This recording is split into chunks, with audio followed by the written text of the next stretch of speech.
Hi everyone, it's Lisa with InkandInspirations.com, and we're going to be making our own pattern paper with a Forever Fern stamp set and a piece of Whisper White cut at 4 by 5 1/4.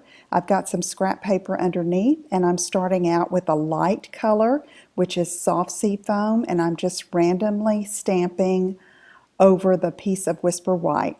Next, I'm taking Pear Pizzazz, a little bit darker, and stamping randomly again, just in what is pleasing to my eye. And now a little bit darker, Shaded Spruce. And again, if you stamp over some previously stamped images, it's okay. It just makes it for just a really unique look. And if it's pleasing to your eye, it's going to be great. So for the final stamp, I have this little splatter stamp in Pretty Peacock, and I'm filling in the white spaces.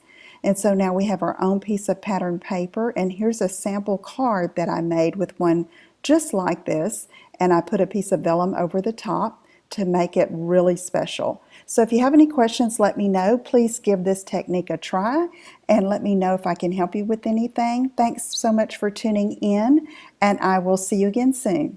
Take care. Bye-bye.